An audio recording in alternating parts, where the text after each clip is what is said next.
Well, this week's Monday meditation, as we continue at least through the month of March to read through the Psalms, we are in Psalm 11, and I trust it'll be encouragement to you as you begin your week. So, Psalm 11.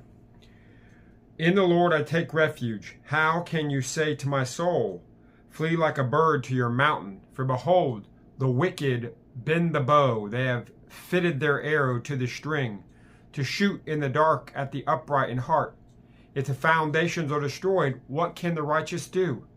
The Lord is in his holy temple. The Lord's throne is in heaven. His eyes see, his eyelids test the children of man.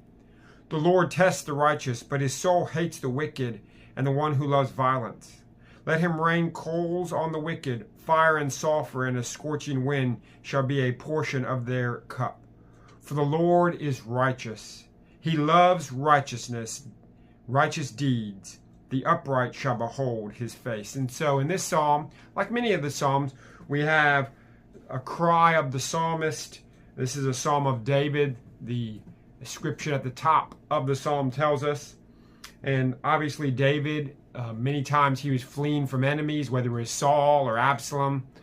David was always in turmoil. There was always someone out to get him in Scripture. And one thing about David, when we read in Scripture that he is called a man after God's own heart, you might be like me. You read that and then you reflect upon some of the things that David did and you wonder how he could be called such, be called a man after God's own heart. And the reason why I believe that that is the case is because whenever David is in a predicament, whenever David is in a situation that he recognizes there is no way out, rather than trying to take matters into his own hands, David calls out to the Lord. And that's really the distinguishing factor of David's life. And we see that throughout the Psalms, especially these are prayers, these are songs that David wrote. For David, in the midst of these difficulties, cries out to the Lord. So right there in verse 1, in the Lord I take refuge. How can you say to my soul? And then he talks about the wicked out to get him.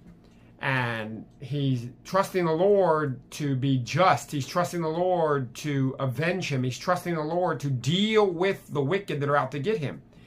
David doesn't try to take matters into his own hands. He doesn't try and defend himself. He trusts the Lord to defend him. And then he closes the psalm like he does many times. When you read these psalms that we've been reflecting upon, you have a prayer, crying out to God.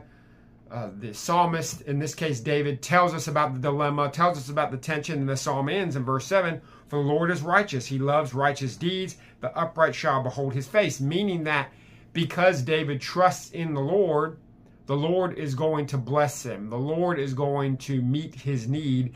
And as it says, the upright shall behold his face. And really that's the prayer of all followers of God, is we desire to see the face of God. And through Jesus Christ, we can and we will.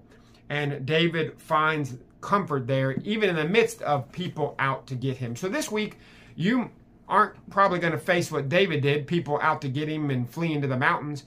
But you're going to face difficulties. You're going to face situations. You're like, I don't know what to do. Can I encourage you to call out to the Lord, to trust in him, to lean upon him, to recognize that he is a refuge and he is a safe place for those who call upon him. And so do that this week, and we trust that you have a great week. God bless.